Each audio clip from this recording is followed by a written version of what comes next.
Okay, it's over the ear. Okay.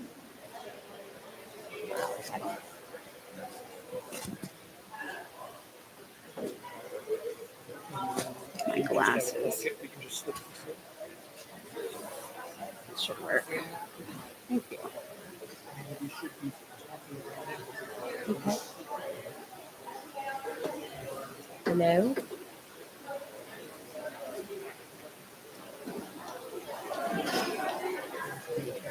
Test.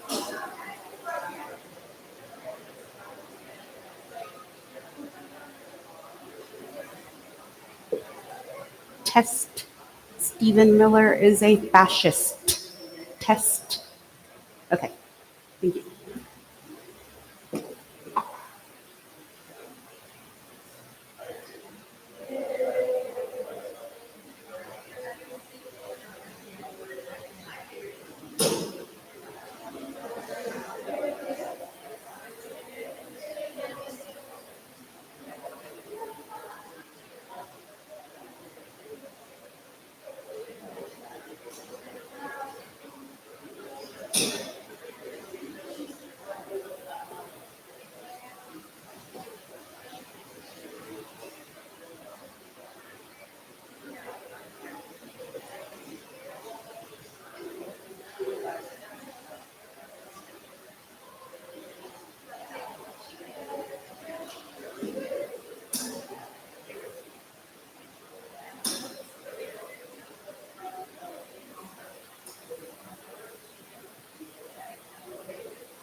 Yeah. Would have been a banger. Yeah. That's our chair. No. Okay, perfect. Yeah. So, ooh, I can hear myself. This one? Okay.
Coco. Hello and hello. Thank you guys so much for coming to our Norman Town Hall tonight. I know that there is so much going on, so I just wanted to take a moment to thank each and every one of you for being here. And I also wanted to hold some space for what we're trying to do tonight. We're taking this tour across the state because on October 1st, there seemed to be a vacuum where there were plenty of concerns all across the state and no one was listening. And that's a big part of the work we're trying to do here in Oklahoma is listen. I feel like we all hear a lot from our state legislature on their opinions of what's going on. And we hear a lot from Washington about how we should feel, but not very much from the actual voters, from the actual community members about what's happening and what's facing them and how it's impacting their families. So a big part of what we wanted to do tonight was open up the space to hear from our local representatives, but also people who are doing the work that's a lot unseen. And so I want to first open it up to our amazing field director, Chris Lancherer, who will be talking a little bit today about some of the food bank work that's happening here in Oklahoma today. So if I get a round of applause for Chrislyn, our hardest working employee. Chrislyn is doing an amazing job, and we're so thankful she's here. Thank you, Lauren. I feel like I don't deserve the title of our hardest working employee because there are so few of us that work at the state party, and we are all working so hard. But yes, I also, in my capacity, or separate from my capacity with the Oklahoma Democratic Party, I am a student at the University of Oklahoma. And for the last 2.5 years, I've worked with the OU Food Pantry very closely. And I've come to see through that community service the incredible need of hunger nutrition support in communities and the effect that it can do for those who are providing that support and the effect it has on those who are being offered support for the first time, if ever, or just on a consistent basis and what that really does for people. Oklahoma is the 6th hungriest state in the United States. And we have many means as a community to change that. And so I just kind of wanted to talk to you about what it means to support a local food pantry. That can mean, taking all of the coupons because you really know how coupons work, going to the grocery store and buying as many cans of non-perishable foods as you can afford with coupons, make it as affordable as possible and donate those. I also wanted to let you know that if you are in a capacity to monetarily donate to a local food bank, they are able to use your funds to buy wholesale from the Regional Food Bank of Oklahoma, the Food Bank of Eastern Oklahoma. They're able to buy food at a cheaper individual unit cost than we as consumers at a grocery store. So if it is out of your means to necessarily buy at the grocery store food to donate, whatever you might have been able to contribute, consider sharing that with your local food bank. You can do that with the OU Food Bank. Sorry, I'm from Stillwater. Came out. The OU Food Bank serves student, staff, and faculty. So if you are associated with the University of Oklahoma, all you need is an identification that proves that, and you can receive resources from OU Food Pantry. Community churches also have food pantries, and the Regional Food Bank of Oklahoma is a wonderful resource to reach out to if you want to help anyone who is in need of food assistance, or if you yourself is in need of food assistance. There are also a lot of negative health outcomes and socioeconomic outcomes that are associated with hunger, that are associated with stress of not knowing where your next meal comes from. And it can couple over years with continuous stress, and it can lead to serious health concerns, including, even in the worst cases, heart attacks. So I don't mean to say hunger will kill you, but it has killed before. And at a time where we're seeing potential essential support programs being stripped from our neighbors, if we have the means to give back and support our community, now is the time to do it. So thank you so much for hearing me out. Please, if you are in the capacity at the moment to donate and support your local food bank or any food nutrition security programs in your community, or if you need them, they are there for you. Thank you for your time, and I'd like to turn it over to our wonderful speakers today. We have Representative Annie Menz of Eastside Norman, I believe District 45. District 45, and we have Chair of the DNC Climate Council, Michelle Dietrich. So please give them a round of applause and share any thoughts you have.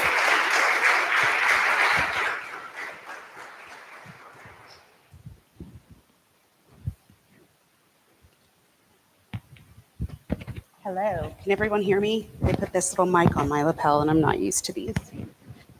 Okay, good. And good evening, and I can tell that you can hear me because I can hear myself echoing loud and clear. It's really good to be back in Norman. Welcome. Okay, well, welcome to everyone. Thanks again for taking time out of your busy schedules. I know we're coming into a really dark season in our nation, and it really means a lot that we have a community here in Norman that will take time and come together to have these really important conversations. It means a lot. So thank you. We wanted to come together tonight. I'm filling in for Chairman Waldron. And we wanted to come together tonight and just kind of talk a little bit about some of the things like feedback that we're receiving from our constituents, from our colleagues, from our counterparts across the aisle and in other states. Share a little bit of our concern and a little bit of what we're working on, and also kind of field questions and, as best that we can, and just listen to concerns. So there's another event like this one, I'm given to understand, in Oklahoma City tonight as well. And it's just really important that in communities across the state, these conversations are happening now more than they ever have. The Democratic Party and other organizations have really ramped it up here in Oklahoma, because we know that there are people in each one of the 77 counties that are concerned deeply about what's going on in our country right now, and also at the state level. Like was mentioned earlier, I'm a state representative for House District 45, so that's the east side of Norman. I do deal a lot with turnpike issues. That's the number one issue out there on the east side of town. But whenever we get to the heart of that issue, we're talking about corruption.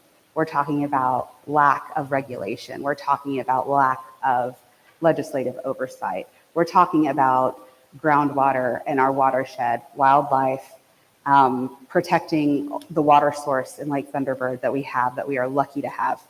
I met with a constituent this morning who is a farmer out in the eastern part of my district, and those were the things. He's a very conservative person, but those were the things that he really wanted to drive home was, how the way that he farms, the way that he does his business is in a way that is, chemical free. He's very cautious about how he's running his business. He runs cattle. To be able to leave the least bit of, bad. He wants to leave the future better for his grandchildren. That was basically the takeaway, right? And his family are doing what they can, but he's concerned that something like a turnpike coming through is going to undo all of the work that they've done. And, I can't guarantee him that that's not true, right? And at the end of the day, again, just having just a layer, a modicum, a soupçon of government oversight, the people elected over an entity like the Turnpike Authority, is important. And, we see that now because they're being removed from other things other programs that we have traditionally, expected from our government, things that we expect them to provide. Healthcare, feeding programs. These things are being yanked away at the federal level, and they're affecting folk on the state level too. And so, of course, we're gonna talk about SNAP. We're gonna talk about healthcare. We're gonna talk about the shutdown. In my district, one of the bigger issues that I am still working on is expanding the free lunch program in schools. Chairman Waldron, Representative Ellen Pogemiller, and myself hosted an interim study earlier this month. We brought in experts to talk about the ways that childhood hunger affect society as a whole. And I think, Kristlyn, she mentioned, some of the basic things that we all know, right? Like that poor nutrition leads to bad health outcomes. One of the big things that I took away from the interim study that was mentioned, we brought in a general who was Secretary of the Military and Veterans Affairs under Stitt, the first administration, right? He's since retired, and he is part of an organization called Mission Readiness, and that is a nationwide organization. And that general, with all of his, 30 plus years in the military, sat there and told us that malnourishment and childhood hunger is a national security threat. We have 77% of kids between the ages of 17 and 24, that is enlistment age right there, 17 and 24, who can't pass a physical fitness test for military entrance right now. So we are operating on a very, very low number of people who can actually go. And when we look at what's going on at the federal level, we see troops being sent to American cities and troops being sent to this border and that border, and we want to send them overseas, and we want to send them to, I guess we haven't talked about sending them to Greenland in a while, but I mean, how are we going to do that when we don't have the manpower, we don't have people who are fit physically, mentally, emotionally, because they have been malnourished so bad. The free lunch program in schools started as a Cold War era program because of military readiness. And now we've let it slip below levels to where it's a national security threat. And that was before the SNAP announcement came out. So this study was weeks ago when we were still basing all of these things off of SNAP money coming in, right? So now that we know we're expecting this is going to stop right before the holidays, we're trying to figure out how at the state level we can fill that gap for people. And it will cost Oklahoma approximately $120 million a month. We can't do it. There aren't any churches or nonprofits who can fill that gap, and we shouldn't, as a government, put all of that off on churches and nonprofits anyway. So, I mean, that's the gist, I guess, of what I'm hearing in my district and what I'm hearing at the Capitol. It's going to take some more conversation, and I think at the federal level, and I think you might be able to talk a little bit about this too. But I know that I think it was Senator Hawley introduced a bill that is just a standalone funding bill for SNAP, and I don't know if that was going to get a hearing today. So there's stuff that's, in motion, but there was a bill that was filed that was a standalone bill to pay the military, and that failed because the Republicans blocked it because they want to be able to hold on to these issues as leverage for their continuing resolution to fund, so I want to be optimistic that a standalone funding mechanism for just the feeding programs will come through. And that is definitely something that we've got to take to our federal delegation and say, hey, if you are our two senators, hey, if you see this coming through, know that your state is one that depends heavily on federal funding for these feeding programs, and we need you to support it. And then if it gets through the Senate, you call the House members and say, hey, Congressman Cole, hey, Congresswoman Bice, we need you to support this for us. So, there's stuff happening and we're keeping an eye on it, but my main concern is whenever I'm on the doorstep or I'm, at the office and getting a phone call and somebody's saying, I don't have any food in my house right now. Nobody cares whose fault it is whenever you don't have food on the table for your kids. So, this is, like I said, paramount that we're getting together to talk about this tonight, and I appreciate all of it. I didn't, like I said, I'm filling in for Waldron, so I didn't really have any like prepared remarks. And usually you guys, like if you come to a town hall or a forum that I've done, I usually like to do questions anyway. But there is going to be time for that later. So just so you know, if you have specific questions, hold on to them because we will definitely want to have that discussion. And I will turn it over to my co-host here for more. Thank you. Thank you so much, Representative. I'm a former teacher. I hope you don't mind if I stand up. I'm used to it.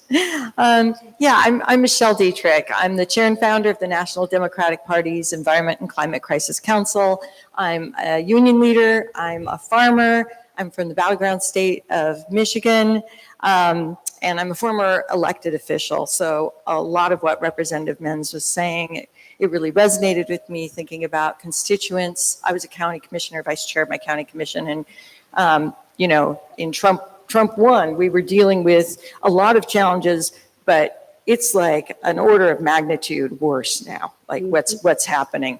So I'm lucky in the work that I do to get to travel around the country and being here with some of you. Some of you I recognize from the last time that I was in Norman and in Oklahoma. It was, I guess, 5 months ago. It feels almost like a lifetime with everything that's been happening. But I get to talk with people all over the country, and I am really looking forward to hearing your thoughts, your comments, your questions. Because every time I do that, I learn, and then I can take that back to the DNC, because this is what our National Democratic Party needs to do and is doing now. Got to get the DNC out of DC. We need the National Party to be caring about those federal elections and the presidency. Yes, super important, but all of the elections up and down the ballot, and supporting people like Representative Menz and her colleagues, and your great state party chair, Chair Waldron, and the staff in this room, which, can we give them applause? Because they did all the work and arrangements. Wave your hands. And some of them are up there. I don't know if they knew. We were clapping for you. They're waving. This is part of how we're going to dig our way out of the hole that we're in. It's by organizing, it's by talking, it's by listening, and it's by acting. So it's day 27 of the shutdown, the second longest in history. And guess who was president for the longest shutdown? Was it Trump? Yeah, it was Trump. 35 days, that's right. More than 700,000 federal workers are furloughed. Nearly as many are working without pay. Government contractors, they don't talk a lot about them, but there are more than 3 million of them. And those people, a lot of them, my daughter, brief story, sorry. My daughter was hired as a government contractor to work for NIH. That was how you started there. It wasn't a permanent contractor position. She was actually an employee. It took her 3 years to become an employee, and she was one of the first groups that were fired from National Institute of Health, because why would we need an expert in science and communicating about communicative diseases? Anyway, sorry, a little personal history there. I'm not at all bitter. I'm not at all invested in this fight. That's a lot of people. It's a lot of families. The government contractors usually don't end up getting paid for that time off, as the furloughed workers have traditionally, although under Trump, nothing is certain, as many of you know, and it's causing tremendous stress. And I think about the communities. Those are people who are not spending money on groceries, who are, right? Everyone's nodding. It has a ripple effect all through our communities. And I think it's just horrific that now in the DC metro area, there are food lines for federal workers, and they're running out of enough food for them. So I just repeat the ask that if you're in a position to help, please do think about doing that, because people are hurting, and I'm afraid it's going to get worse before it gets better. Look, this administration isn't just trying to erase the progress of the last 4 years or even the last 4 decades. They're trying to erase progress from 150 years ago and more. I thought we'd taken care of the issue of whether we wanted kings in this country a long time ago. This country is not pro-king. We are not pro-monarch. This is not what we the people want. They are trampling our rights, militarizing our communities, taking away our freedoms. They're literally taking a wrecking ball to the White House. That's not a metaphor. Gutting healthcare, and it's impacting everything. Yes, climate, but everything else too. And if Congress doesn't extend the healthcare tax credits, which is Democrats' primary ask in this fight, families in this state and across the country could see their healthcare costs double. And they're already too high. I don't know about you, but I have a $5,000 deductible on mine so that I can afford my health care. Imagining double, I guess I'll go for a $10,000 deductible. I don't know. So it's not without pain. And I'm really glad that Representative Menz brought up SNAP. 42 million Americans depend on SNAP. And the federal government has funding. They have money. They have a contingency fund. They could, people are nodding, they could extend it through most of November, and they are choosing not to. They are choosing to inflict that pain on people, on children, and cutting it off on November 1st. 47 states have issued SNAP benefits warnings, and the USDA has said they will not reimburse states that go and help the people in their states. That's what they're going to do. They're also cutting the WIC program. This is state food assistance for pregnant women, low-income families with young children, mothers with babies. It's the lowest of the low to cut this program, and I don't see how you call it pro-life. But so I'm going to pivot to what I was asked to talk about, especially, which is attacks on the EPA. But I do want to be cognizant of time. Look, I'm also vice president of my regional labor federation. We represent an EPA lab. We represent a NOAA lab in Michigan, a VA hospital. So I am really acutely aware of what's happening to my brothers and sisters, my siblings in the labor movement right now. And you know, what's being done is they're firing people, they're furloughing people, they're purposely trying to break morale. And it's hard. It's hard for people. There's so much uncertainty, so much chaos. And these are people who care deeply about making sure we have clean air to breathe and clean water to drink. And for them to know that the rollbacks, Zeldin announced 31 rollbacks of rules. And analysis was done of just 12 of them by a great organization. It's called Environmental Protection Network. I highly recommend you go to their site. They have great analysis. They also have support for not just EPA workers who are in trouble, but a broader range of federal workers, by the way. It shows that just rolling back 12 of these will lead to 200,000 premature deaths through 2050, cause more than 10,000 asthma attacks a day in this country.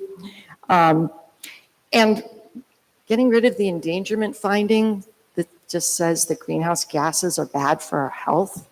It's the science that underlies so much of EPA's ability to regulate.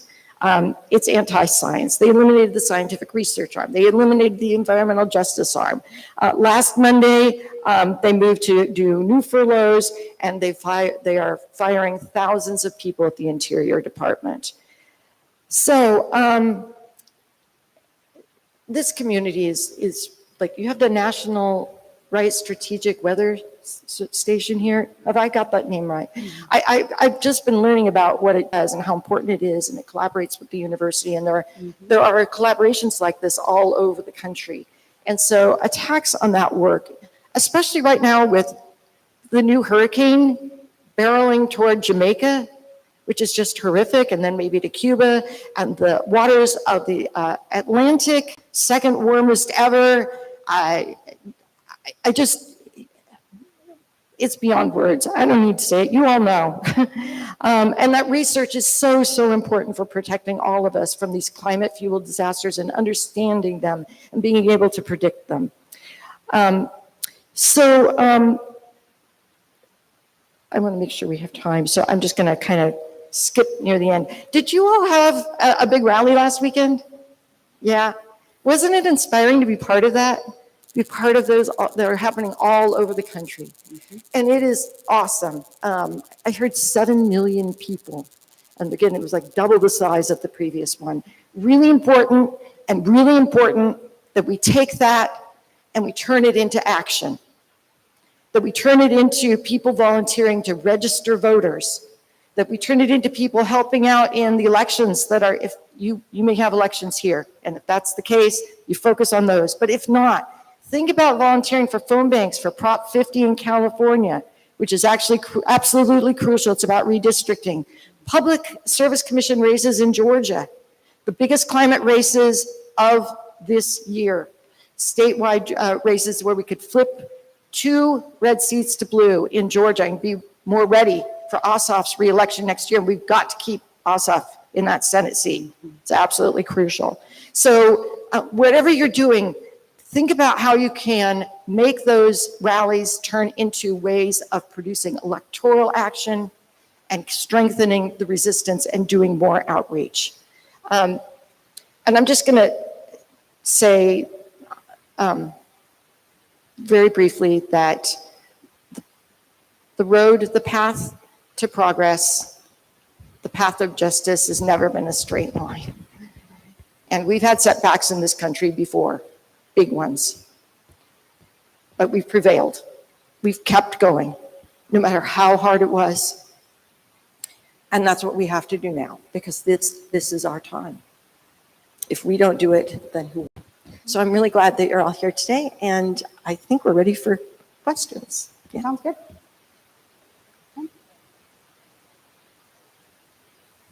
The mic runner. We need a TV show called that, the mic I can runner. show my, I can like share my lapel mic with you.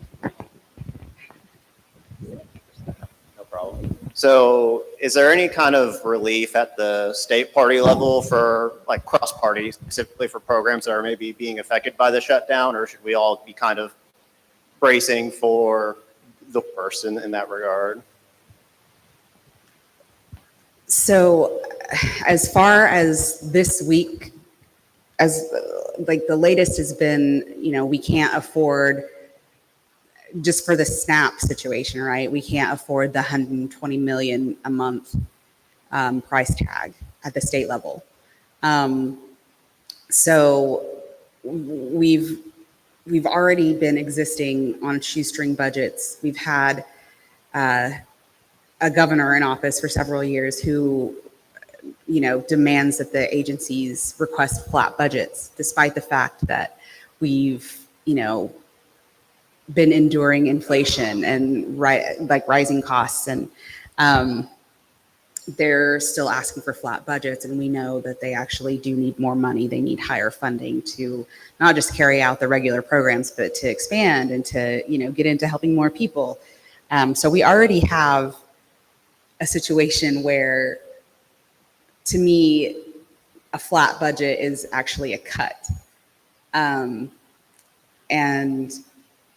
because we have that environment here, and because, we have relatively to the region, lower taxes, we're already kind of operating in a deficit and way too dependent on federal funding.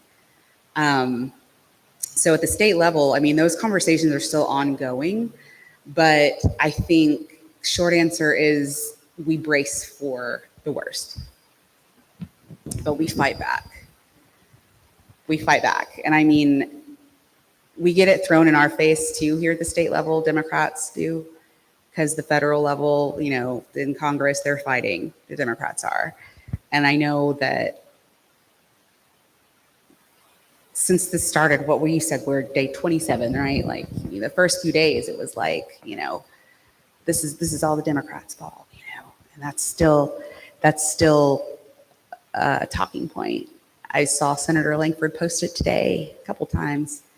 And I know that in the beginning we were saying, well, how could it possibly be our fault? Y'all are the ones in the majority.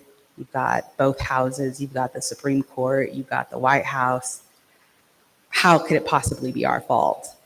But I've been thinking about this, I'm praying on it, talking to people, from all areas on the political spectrum. And I'm feeling like I'm feeling a little indignant about that response, right? Part of me just wants to say, you know what? Yeah, it is our fault because this is what we believe in. We believe people deserve health care. We believe people deserve feeding programs. And we are members of the Democratic Party. And if you come for poor people's health care, and if you come to take food from children, you will suffer us every time. Like, period.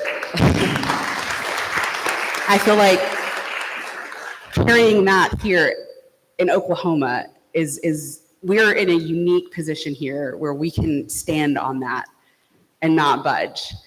I ran for office because I don't like bullies. So like, this is just, to me, like, you know what? Yeah, y'all are in charge, but behold us throwing a stick in your spokes because you're coming after people, and we will not stand by and let you do that.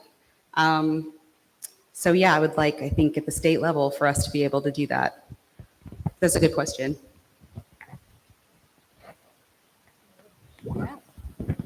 It's a flat budget, not no COLA, no cost of living, no, right? Well, and so with Trump's inflation, it's already 3%, and with those tax tariffs, it's going to get worse. It's absolutely a cut.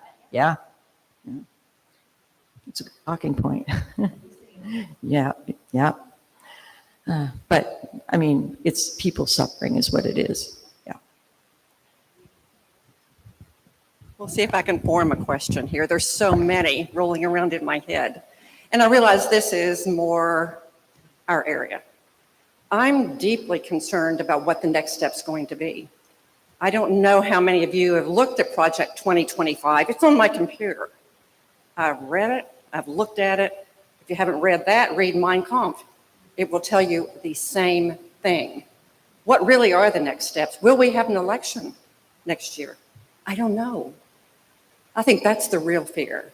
It's deeper than this issue and that issue. It's huge. We're losing. Yeah, and I think that kind of goes back to what I was saying too, is just, bullies don't like it when you stand up to them. And, like Michelle had said earlier, they have the funds to be able to extend SNAP to the end of November, right? But they just won't do it because the cruelty is the point. The cruelty is the point. When you hit a bully in the face, they back down like 9 times out of 10. So, they want to come out here and do these things that we know are immoral. And they don't want us to tell them that they're being immoral. They don't want us to tell them that they're being wrong. They don't want to see anybody fight back. They want to be unchecked. And then they get in their feelings whenever somebody stands up to them. Well, that's a them problem because, there's still always going to be some of us who will stand in the gap. And that includes all of you coming out here tonight. Having these conversations, having that on your computer, reading it, telling people, that's you standing in that gap and standing up and saying no. And in Oklahoma, we are raised to be that way. We stick together and we stand up for each other, and we need that now more than ever. I hear you about the concern about whether there'll be an election. And we kind of have to walk and chew gum at the same time. We have to fight to win those elections, right? Because we have to keep, we've got to reelect Jon Ossoff. We've got to retake the House. We've got to win at the local levels as well. But we also, and that means massive voter registration, especially with our youth, and making sure that we have issues, initiatives, candidates that will turn out the folks who excite people and give people hope. People have to know that their vote will matter, but we also have to watch what's happening at that macro level.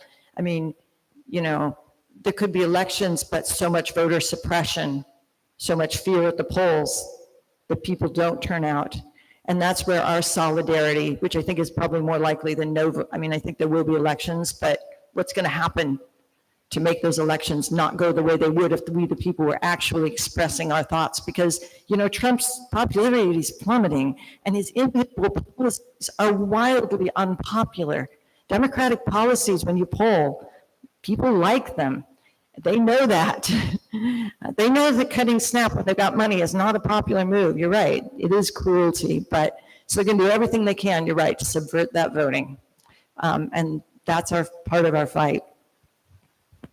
And I think part of the voting we have to watch. I just lost my husband, Korean War vet, okay? He's been disabled for some time. We voted at home. That's going to stop. We won't be able to. I'm fighting another illness. I may not be able to vote. In 70-some years, I can't vote. Think about it. Well, it's getting the ballot. I'm afraid we're going to end up with a no mail-in vote. That's my concern. Right, they're trying to get rid of early voting, and that's partly because the Democrats abroad is massively Democratic. So they're willing to take away the vote from our military and our Peace Corps volunteers and our foreign service officers to win. Oh, sorry. I work for one of the labor unions that represents film production people here in Oklahoma. It's not very big, and it doesn't represent like the UAW. But I just want to mention, I see a lot of young people here in the audience today, which is so refreshing. If you have the opportunity to join a labor union in your career, I really encourage you to do so. There is a history here in Oklahoma of people not understanding what a labor union is for. And so I do encourage you to remember that labor unions support, yes ma'am, labor unions support insurance, health and welfare, and safe working conditions. That's what we do at IATSE. So if you guys have questions about labor unions, come talk to me. And I think you have. Yeah, labor unions built the middle class and defend it. And I think, here in Norman, we value them a lot. We talk about them a lot, and we will defend them. And I think a really good example of why they're important is playing out right now with some of those the reduction in force things going on, with the furloughs and the basically, people getting fired. Some of the risks have been put on hold because a labor union is suing to try and fight back against those risks for their workers to be able to keep their jobs. And so the government has had to put a pause on some of those while the courts work it out. And that is another function that labor unions do. I mean, and it's important because that sets a precedent then for other industries as well. So, I mean, you can. Yeah. Hello, union sister. Historically, with rise of authoritarian and especially fascist regimes in other countries, labor unions have been a major force in the resistance. Now, we have 10% of American workers are in fact unionized. So growing unions or organize your working place, right? I can guarantee that there's an area labor federation or that would love to work with you. Just about guarantee. I'm sure there is, especially in this state with its wonderful history on labor. So, many area labor federations or central labor councils, these are the regional labor, a lot of ours in Michigan, we actually have like an affiliate body for non-union members, and it's a way of building solidarity. So you can also look for that and see if yours has that. We've built a rapid response network to work with our allies in the community in response to things affecting federal workers. Hi, I'm going to change the subject slightly, but I want to talk about your environmental and climate work. And welcome back to Norman. I saw you last time you were here, and very nice to meet you. I've been a volunteer with the Oklahoma Sierra Club for several years, and I work on the legislative committee, and we work at the state level trying to promote better environmental policies. Well, Oklahoma is an oil and gas state, and they own most of our legislators. And so we can't talk about climate change at the state capitol because their eyes glaze over and it's inconvenient. That's an inconvenient truth. So we can't talk about it. So what we're trying to do now is but we can talk about a lot in Oklahoma with regards to environmental issues that are bipartisan issues, such as water conservation and water quality. Our rivers and lakes are polluted, our water tables are depleting, and that is going to affect farmers and ranchers and everybody. We can also talk about toxins in our food that are getting into our agricultural systems, and obviously, toxins in the air and coal dust and stuff like that. But so we're trying to get, we want to try to get people more engaged, and this is a bipartisan issue. We can get Republicans and Democrats, we can get Republicans on board with these. So anyway, I want to encourage everyone who hadn't heard my spiel before, think about getting involved with environmental issues and with the Sierra Club programs. What we're really trying to do right now is we're trying to reach out to rural and small town communities. Right now, most of our activism is in urban areas, Oklahoma City, Tulsa, and Norman, pretty much.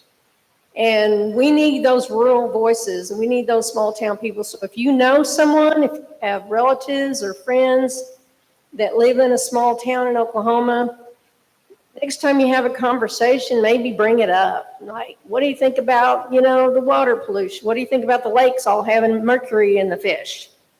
That's a fact.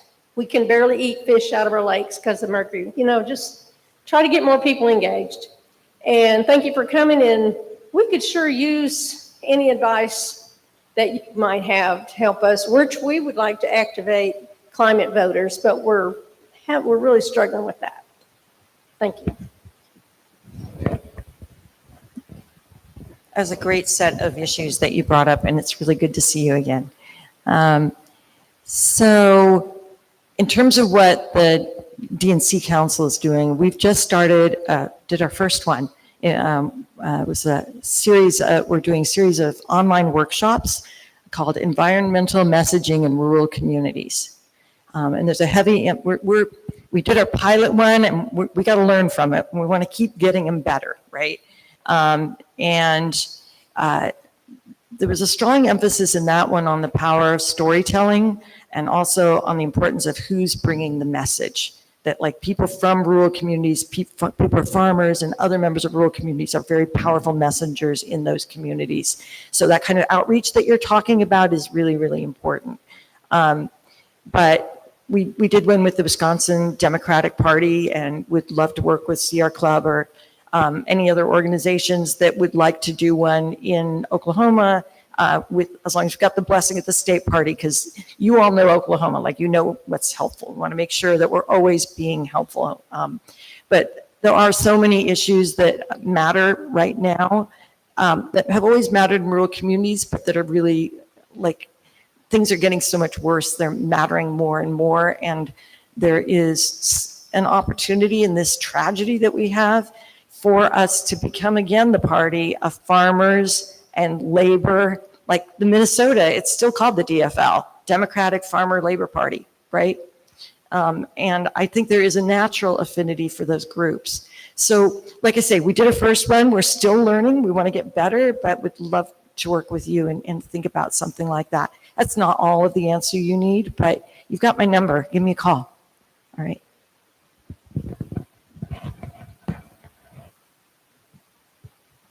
Okay, so I wanted to talk about Prop 50 in California for a second. So right now, across the country, in states like North Carolina recently, they passed a redrawing of their map and eliminated more Democrat seats. We saw what happened in Texas earlier this year. We've seen J.D. Vance literally fly out to Indiana to pressure their governor to redraw the maps. Right now, the only two most of the Democrat states are at least verbally supportive of Prop 50.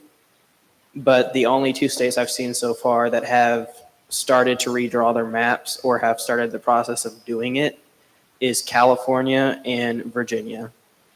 What can Democrats in this state do to help those, especially Prop 50, mainly Prop 50, to help Prop 50 get passed?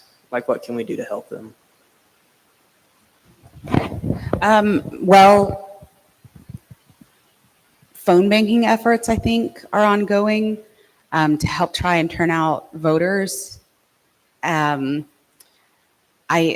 feel like probably through their state party, I mean, would be a good point of contact.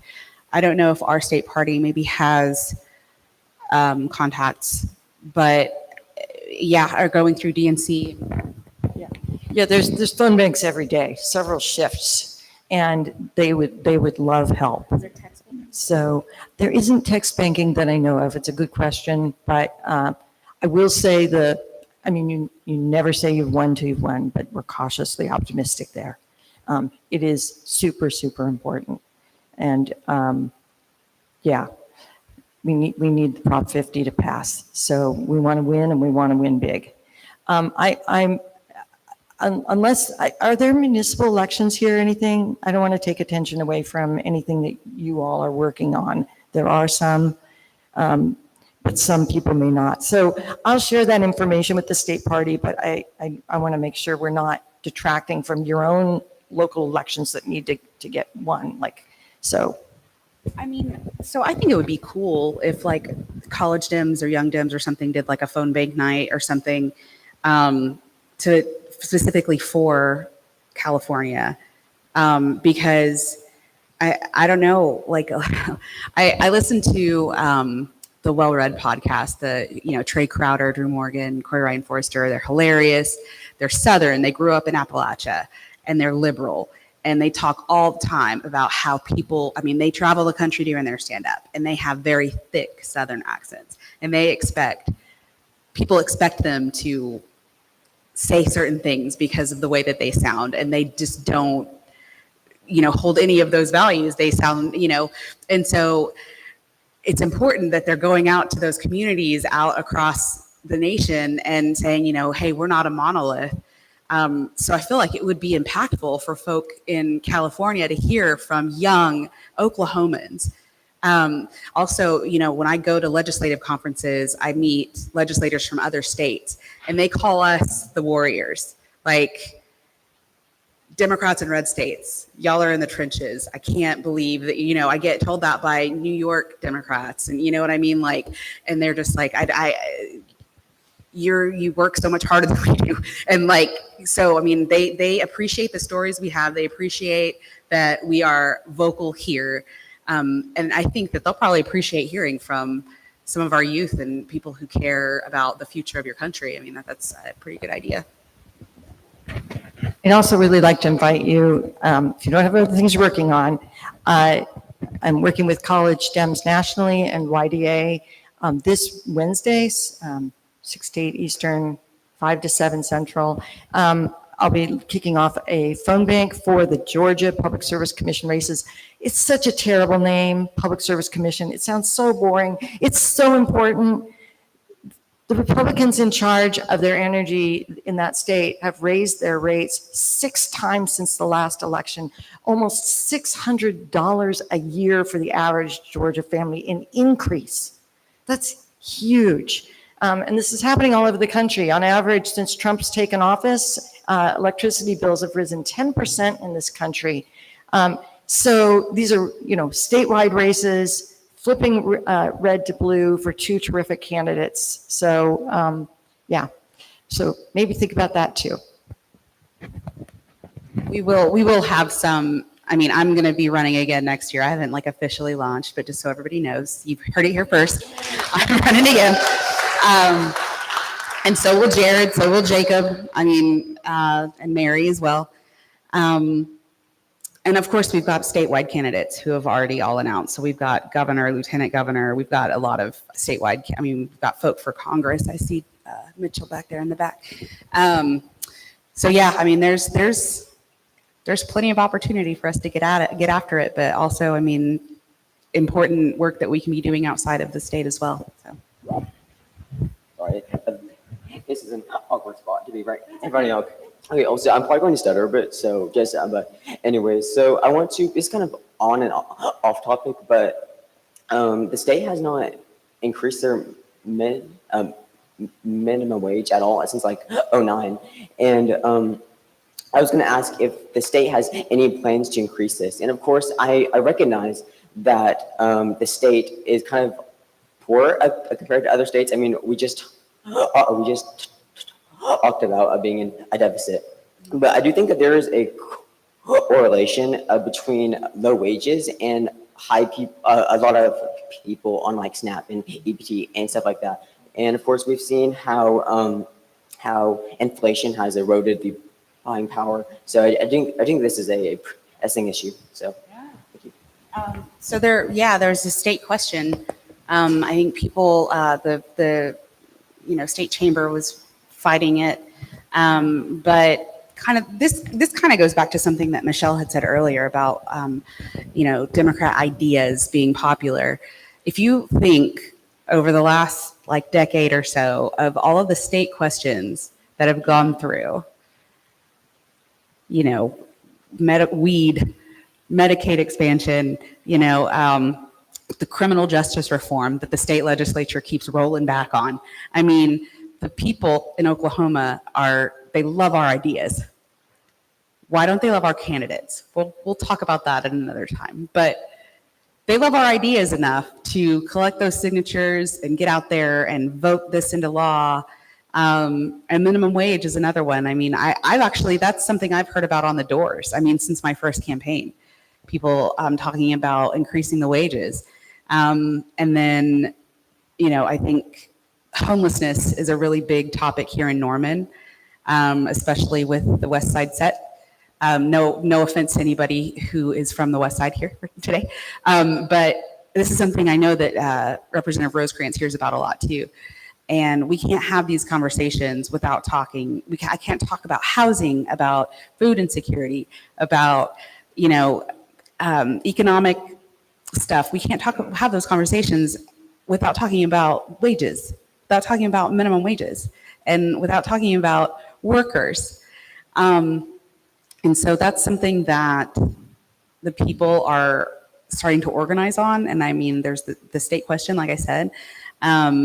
As far as at the legislature, I wouldn't count on my colleagues being interested in doing anything about minimum wage. In fact, I feel like they would want to ban municipalities, which they did before I got elected, ban municipalities from controlling their own minimum wage like we've seen in other states, which is what we call preemption, and we don't like that either. So yeah, I mean, it's going to require people to keep talking about it though. So that's the only thing I would ask you to do. Just keep talking to everybody, keep talking about it. I think high tides raise all ships. And I'm going to remind everyone from the back, June primaries 2026, the state question to raise the minimum wage to, I believe, $15 an hour by 2029. Please correct me if I'm wrong.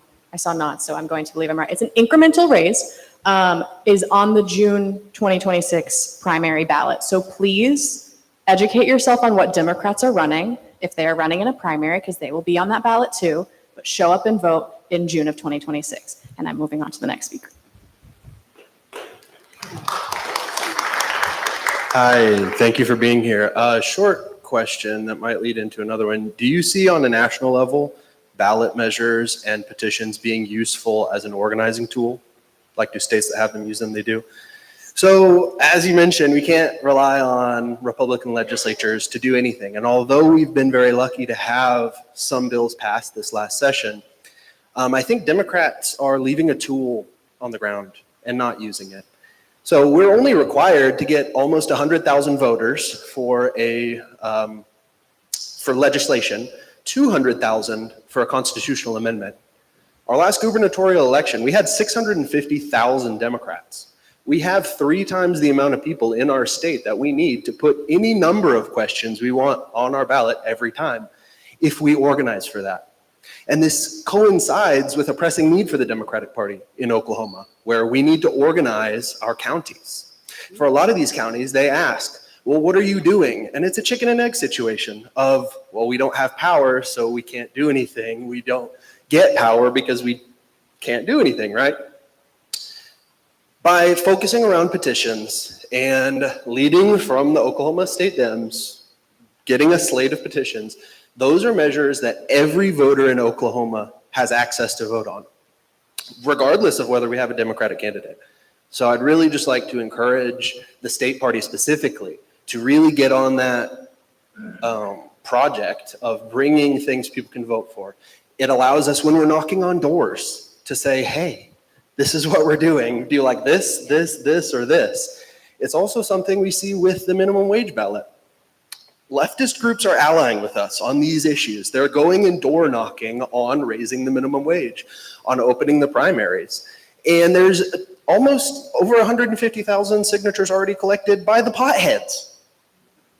So the Republicans recently changed the rules and made it so that you can only get 10% of the signatures you need from the major metropolitan areas. But they calibrated that number to be that only the Republicans and only the Democrats can do it.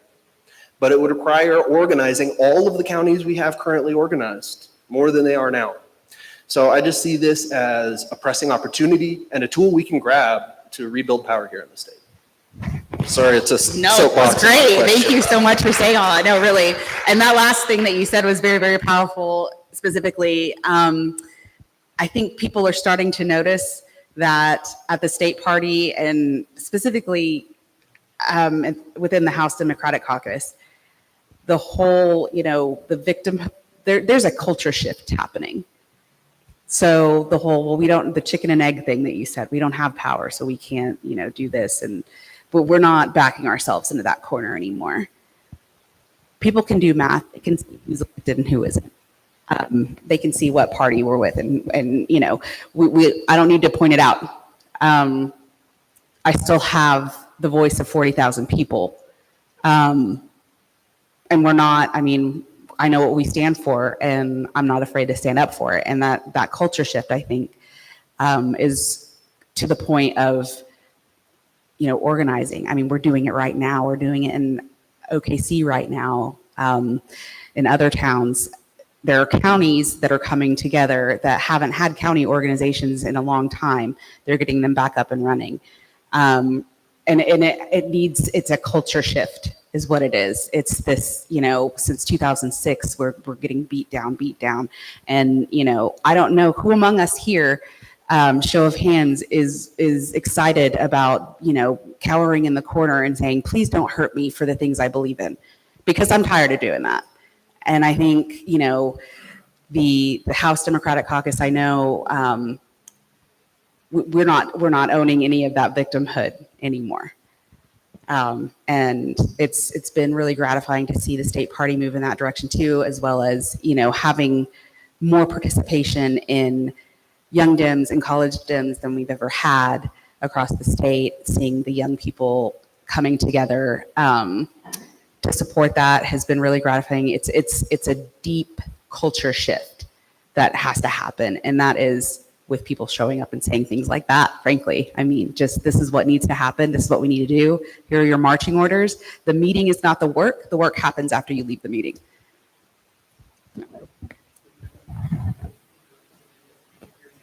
Yeah. Oh, Kevin Dawson, everyone. Wanted to point out again how many young people are here now and how important that is. And just, keep coming, bring some friends.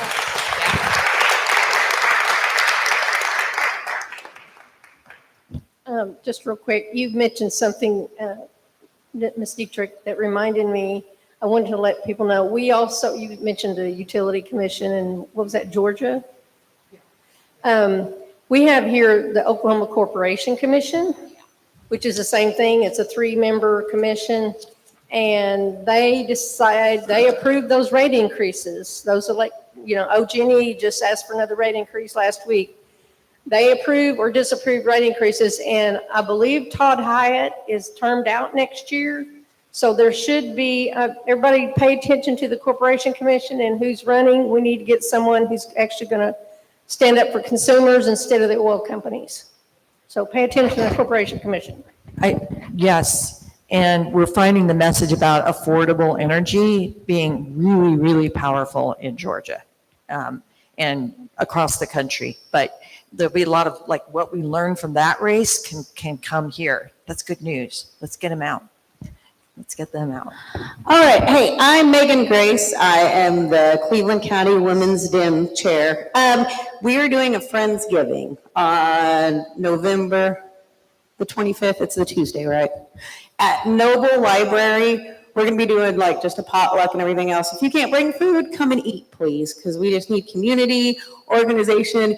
You're going to want to volunteer more if you get to know your friends more. So just come out and do that. So anything else? Oh, and then our meetings are on the first Thursday night at the Cleveland County headquarters from 6 to 7. So if you guys ever want to come out, and it's for all genders, doesn't matter. The women get stuff done, and then we get everybody else to come do stuff. So that's it. I love that.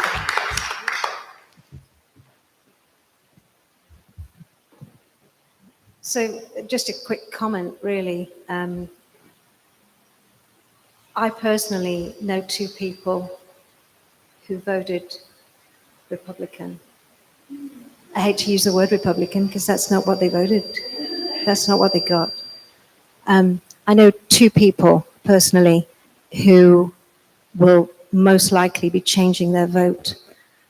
And just looking around this nave this evening, if everybody knew two people, that would be pretty darn good, wouldn't it? Yeah. Who I haven't really persuaded them.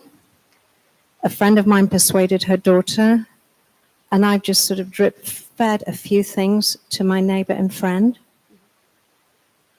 And she started to notice herself and say things to me.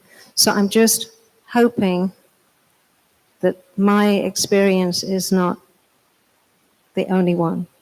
And so I do have a few friends. We have one, don't we, Evelyn? And we just try to be kind. Yes. We want to shake them by the shoulders. I know we all have that feeling.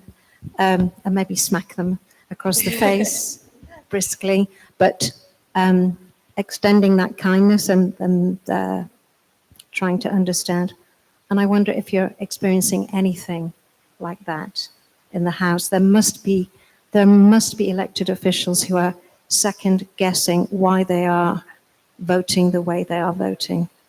Yeah, well, Lord help them to come to their senses. So thank you. Thank you. Well, I could listen to you talk all night with your accent. I love it. But yes, that does happen. And I also incur it on the doors.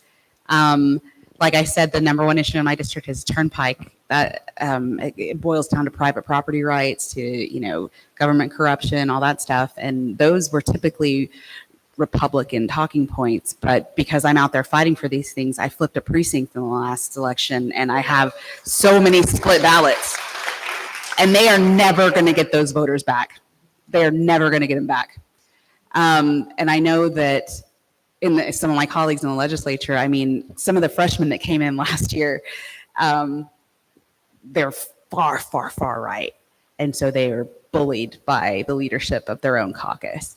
And they have told me, Annie, the nicest people have been the Democrats.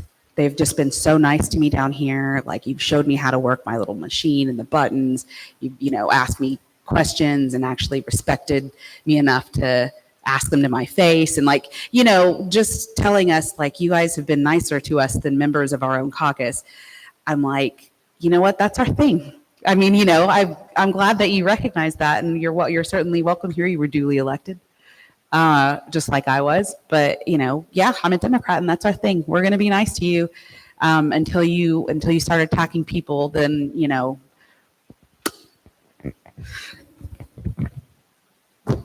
I just had two things I wanted to get caught up on just from you really. Was what's happening with the unhoused crisis right now in Norman, because I work on the east side and it's so big a deal. That's really scary. And I have a lot of clients that also are on the east side. I'm a therapist, and I want to know about the Turnpike. And then I want to say that my friend who runs Integrated Therapy Solutions in Moore, there's about 5 offices, and they're doing she has a ton of interns and a ton of administrative people, and they're doing a food drive. So you take stuff there, you drop it off, and they will take care of it. And she's awesome. She'll be really good. Yeah, that's great. I know there's food and shelter, the Share Center, they're always taking donations, and they've upped their goals on since the announcement about SNAP. Red Dirt Collective always taking in donations. They're doing a drive. I'm on the board at the Beacon Project. That's the pantry for teens over by the high school.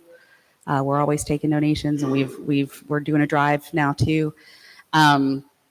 So she touched on a couple things, and I want to remember. So the homelessness issue, that's something I visited with a constituent this morning. Like I said, the farmer out east, and he on his own property is building tiny homes to be able to rent them out, workforce housing.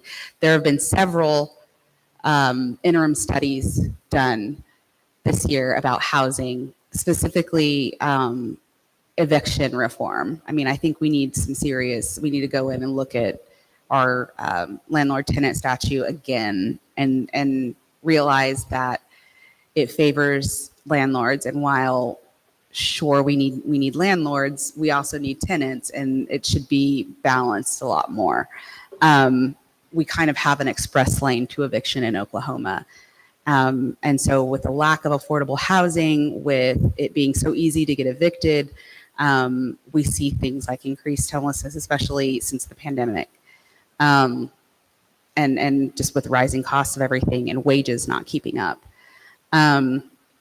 So those conversations are definitely ongoing, and I think there's more traction on the other side of the aisle. I know some of you may have not seen the news, but today the governor has decided to wreck the encampments in Oklahoma City like he did in Tulsa. And we saw in Tulsa, it did not work. It wasted taxpayer dollars. They basically just moved them to city property, minus a bunch of their belongings. So basically what we did was use taxpayer dollars to rob homeless people in Tulsa. And now he's rolling that out in Oklahoma City. We just have to keep pointing. Every time they try these things, we have to keep pointing to the failure of it. It didn't work. Just because you can't see the homelessness doesn't mean it doesn't still exist. There are real policy changes that we can make that can help this. But we have to be willing to hold their feet to the fire to say, this is what we need to do. And remembering that it's not just an Oklahoma problem. It's not just a Norman problem. There's homelessness in Clinton and Elk City. There's in Tahlequah. I mean, it's everywhere, nationwide. So don't let anyone tell you that this is just a Norman problem. It's not. And then you mentioned the Turnpike. My goodness. I mean, that could almost be a whole separate forum for me because I just can't with those people right now. I know that my district feels the same way. And it's not even just the people who are in the path. I mean, I knock doors in the urban areas of my district and they're like, well, if those people's houses and properties are going to be taken, are they going to come into town? There's already not enough housing. Are they going to have to leave Norman? Are we going to lose, the property tax income? We're going to lose our neighbors. We're going to lose part of our community because they just don't have anywhere to live. They're going to have to move to another town. I mean, I hear about this in all areas of my district, not just the rural areas. Waiting for Auditor Byrd, just waiting for that audit. I met with her last year. She said they were about halfway through, but that they had to hire outside CPAs who specialize in bonds because that was given that, I guess in the auditor's office, they don't have any that are specialty, like they specialize in bonds. And we're going back to the 60s, y'all, because the OTA has never been audited at this level before. So it's taking long time because they are going through a lot of history. I can tell you that I do have bills running through the legislature right now And I intend to file some more next year aimed at eminent domain reform and turnpikes specifically, just trying to exercise more oversight because they don't have any. They want to pretend like they're a state agency when it's convenient for them, but they're not taxpayer funded state agency like others. So yeah, like I said, this is, yeah, I talk about this a lot. I'm in the thick of it. And I'm happy to meet one-on-one to talk about this anytime. And then there was another thing that you asked about, the mental health care, right? Maybe you touched a little bit on the east side. Yeah. Just making sure, like, we know that we had a big problem earlier this year with Department of Mental Health. We recently had heard news that Hub 107 was supposedly going to be, and so we have been trying, the Norman delegation has been trying to impress upon DMH that is something that we must keep open. That is the services provided there are paramount. They're so important. And it's not just the human aspect of it, it's the public safety aspect of it too. And so, just keeping an eye on the funding problems going on at DMH, which was already happening before federal cuts to things, and just being the voice of reason in those conversations, and also continuing to point to things that just haven't worked out, like nearly the entirety of this state administration. It's not working. I actually have a question. You mentioned, eminent domain, right? No eminent domain for private gain, which has been the mantra of some of the anti-pipeline movement, right? With farmers being really, really upset about agricultural land being torn up. It doesn't return to full productivity for a long time. And it's an issue that's also coming up with data centers in some states. Could that be a ballot initiative? That's not what you call it in the state, but could what is that? Yeah, call a ballot initiative. Yeah, could that be a state question? It's like, there's sometimes there are limitations on what can be done, but I just feel like that might be really popular. Are you seeing a lot of data centers across? Yeah, it's happening everywhere. Yeah, with all those threats. Yeah. Anyway, it was just, I just wanted to invite everyone, if you want to get involved with the council, it's not just for DNC members. DNC councils are for all Democrats. And so there are sign-up sheets out there. We don't fundraise. We're not allowed to fundraise, believe it or not. So you won't get those emails from us, but we do have calls to action, letting people know about things like Prop 50 and Georgia Public Service Commission races, and about your primaries, about your elections next year for your Public Service Commission. We'll be doing that if we can connect with the party about it. All right, so just real quick, just to circle back, since a lot of people were mentioning younger folks earlier, the Cleveland County Young Dems, they did just kind of reform back in August, and they were officially chartered just a few weeks ago. So if you are 35 and under, and you are wanting to get involved more at the local or the state level, specifically in Cleveland County, none of our leadership is here tonight, but you could come find me. My name is Kyle Steele, and I'll be happy to get you information on when our next meeting is. If you just want to come out, even if it's just for a social hour to hang out with like-minded individuals, shall we say, we're more than happy to have you. And then as we get closer to the midterms next year, we're hopefully going to be working with a few of the state level parties. So once again, 35 or under, if you want to make a difference with someone in your age group. Well, okay, just to add to that though, I've been to those happy hours and I'm 38, but I was welcomed. Well, I know that's a different happy hour than ours. I'm pretty sure I've been to Young Democrat. You're talking about Cleveland County, right? Right. So we've been to like the Cleveland County happy hours, but there's Young Dems. Yeah, the Young Dem ones, the one that Matthew did, right?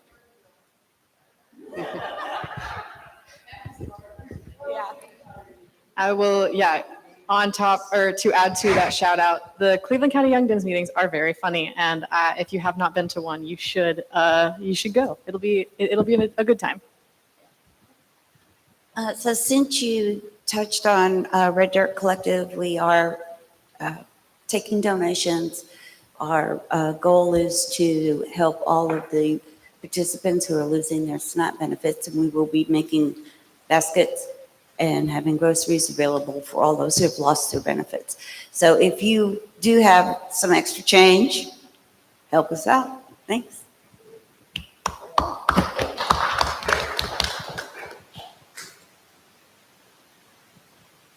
And I was actually going to ask, do you have information about drop-off locations, what items you accept in the drives that you're collecting for the Red Dirt? At this point, we're taking cash donations, and I'm sure that we will have a drop-off later, but we're trying to get this done by November the 1st and then have recipients receive their food November the 2nd. Perfect. That is incredible information to add. Thank you so much. So if you are interested in supporting your community members who are at risk of losing their SNAP benefits on the 1st, that is an incredible organization to send some monetary contributions to if you have them. Yeah, and so just to piggyback on that too, Red Dirt Collective does operate some of the pantries around town, the free pantries. So if you can't, swing a monetary donation to them, but you need to clean out your pantry, or you catch a good deal on some food at the store, you can put them in one of the little free pantries around town. I think I shared a post from them or a couple of their photos on the location of those pantries. But the one I usually take stuff to is over off of Alameda by the Mr. Shortstop or something like that. Anyway, but yeah, Lindsay, yeah. There are locations all over town.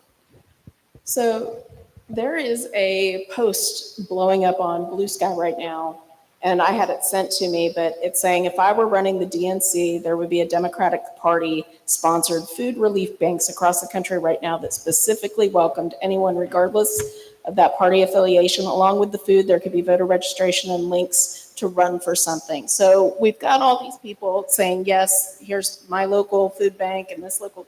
We really do need to be getting together and doing Democrat-sponsored events where we raise the money and the food to donate to those, but have the registration, because the GOP is not the ones that are going to be out there helping. And so they can see, okay, the Democrats are not the big, scary, woke left, trying to make everybody gay and all that kind of stuff that you hear and whatever. They see they're the ones actually helping us, and come together and vote and get something done. So this is blowing up. There's over 6,000 likes or shares on this right now, and 19,000. And so yeah, I'll pass that. I wrote it down. I'll pass that along to Chairman Waldron. Yeah. And I think some of our people. And then if you want to go to the other happy hour, we have our Cleveland County Dems happy hour. It's usually the second and fourth Thursday of every month from 5 to 7. But because of the holidays, we're doing the first and third Thursday, and it'll be at local. So next Thursday will be our first one at the local on Main Street. So please come and bring somebody. I came to Oklahoma in the wrong week. I really messed that up. That sounds fun. I will take that idea to Chair Ken Martin of the DNC. Yeah, that's brilliant. This is smart, and it's who we are. Yeah.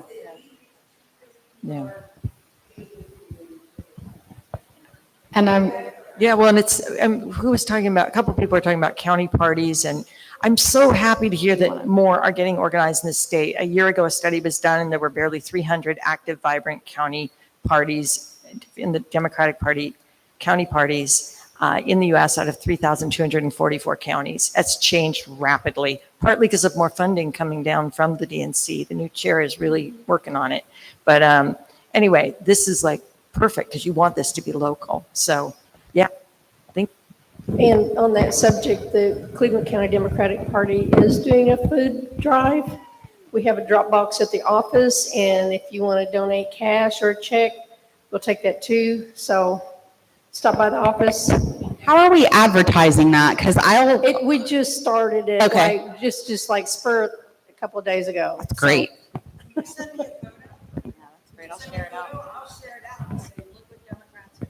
We will absolutely do that.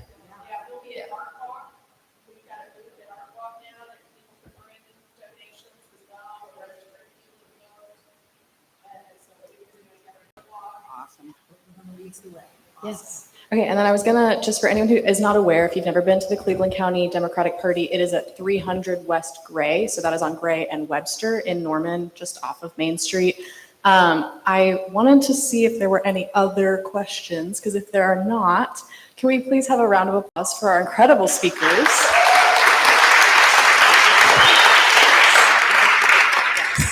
And, oh, I do see a question. Okay, we'll do one more.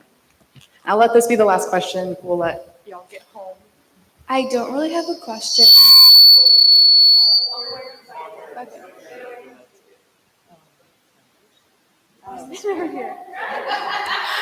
Okay, can everyone hear me now?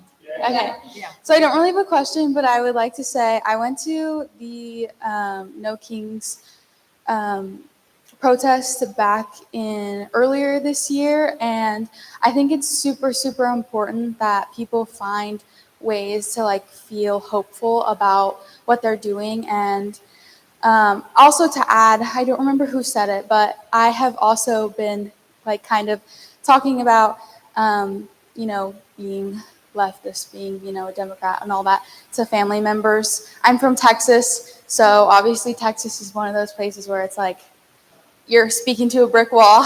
And I will say a lot of my family is now kind of understanding because of my anger and my going out and protesting and things like that, that it is really important to vote. So I will say a lot of adults are now like, oh my gosh, yeah, I need to vote now.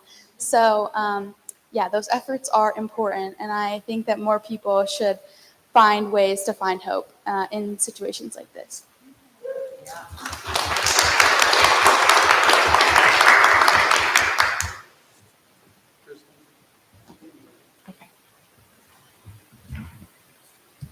So this is for both of you.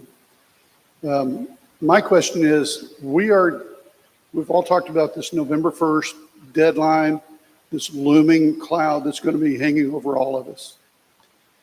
Don't you think this is a good opportunity for the DNC to bring together all of the state parties throughout the entire United States, unified with an absolute message that we will do everything we can to support the people of this nation who are losing benefits and losing, basically, they're being taxed without representation right now. Yeah, absolutely. I'm taking it back. From your lips to my ears to I think it's a really good rally cry, what's going on in Congress right now, right? What we're standing up against, they're trying to rip away healthcare. You know, they're using feeding children as a bargaining chip. Women, infants, and children. That's what WIC stands for. It's the lowest of the low. So we're the ones that are fighting for these people. I think it's an easy thing to communicate that we're on the right side. Yeah. I'm going to do one last round of applause for our incredible speakers. Thank you.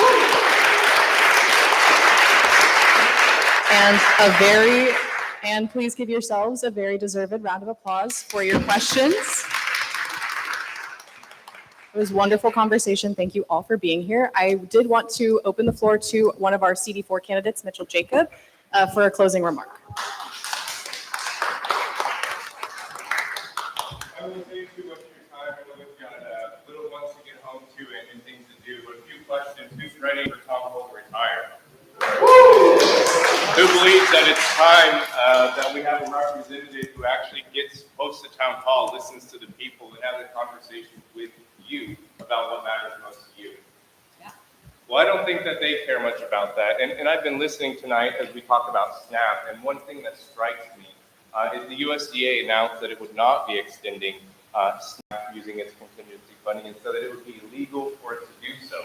But I noticed that we just gave $40 billion to Argentina that Congress did not appropriate that would fund the SNAP program for 5 months. I noticed that we're spending $300 million on a White House demolition, whatever you want to call it, that was not appropriated by Congress.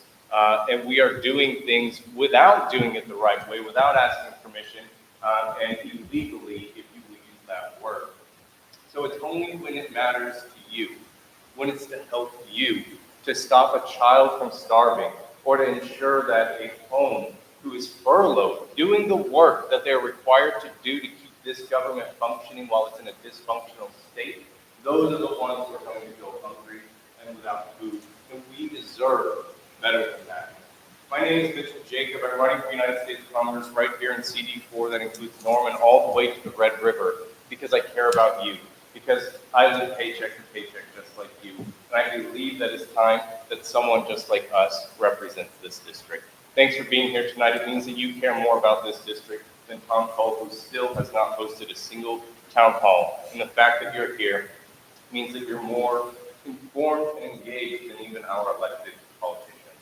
Thank you.